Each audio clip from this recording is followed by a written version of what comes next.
Aloha, friends far and wide, it's me, Cora, Flora, and today I feel inspired just to make a quick video transmission of love and truth and inspiration because I just had a session with my therapist who is amazing, and I really love working with her because I feel like I can bring all of the dark stuff I'm working with, but also the higher perspectives and the illuminations that are coming in, and we work with them together, which is really great to have someone who can go super deep in the dark and also really high into the light with me.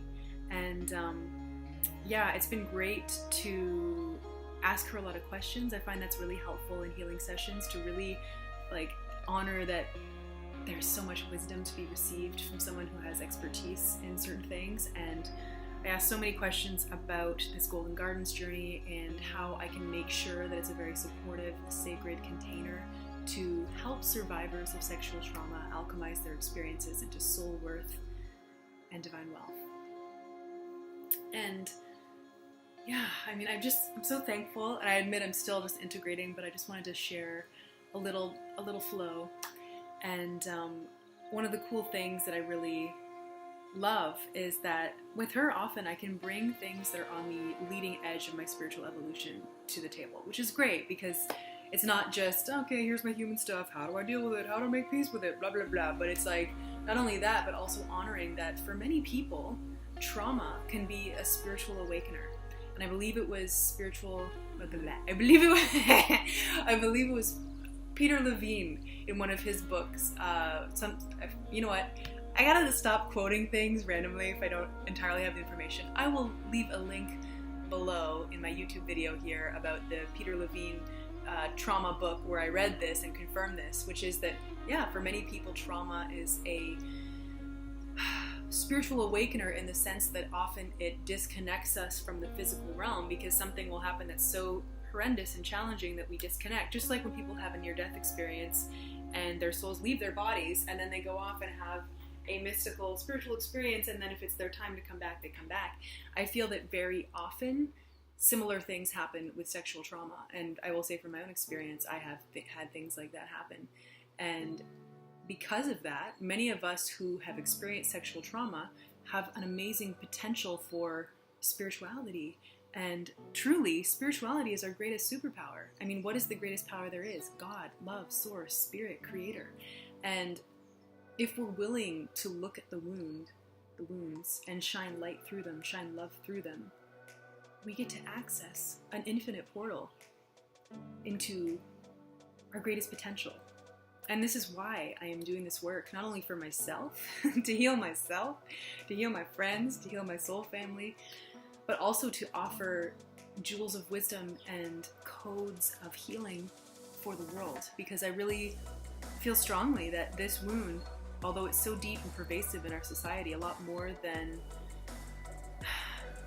is even known, I feel like it's coming up to heal in the collective. And the more that we can see the spiritual perspective and find the golden blueprints of grace flowing in and around all of that, the more that we can alchemize what we've experienced into something empowering, liberating, inspiring to share with the world. And not that I would ever want this to happen ever again for anyone else. If anything, no, I want this to end. I want sexual abuse to end. But for those of us who have experienced it, who have on some soul level signed in to experience it, whether in this or different lifetimes or even in our ancestral lines, we are the ones who are here to alchemize it into something amazing, so that we can be clear conduits and amazing caretakers and community people, so that the new crystal children coming in, the new high vibrational beings, the new amazing souls that are coming here for the great awakening and higher levels of heaven on earth can be safe and be supported and be able to live beautiful lives that we would wish for our deepest loved ones. So if you're interested, feel free to check out the Golden Gardens journey, or you can sign up for a intuitive guidance session with me. Just so you know, the intuitive guidance sessions are loving, confidential, compassionate, and we only go as deep as you're ready to go. Your soul knows what you're ready for. If you want to go deep, we can go deep. If you want to stay light and surfacey. We can stay light and surfacey, but I definitely have a lot of sensitivity and clarity and intuitive information to share with you if you're open to it, that can really accelerate your journey and really support you in achieving and succeeding and blooming in your greatest potential sooner. Because the world needs you to shine, the world needs you to bloom. This time is for heaven on earth now. And why not? Why wait? Why wait until some other lifetime or when we die or whatever to wake up and fully empower ourselves and each other and illuminate this reality with the most joy and love and bliss and freedom and soulfulness. So I'm excited to work with all the souls that are aligned with me, sending you lots of love from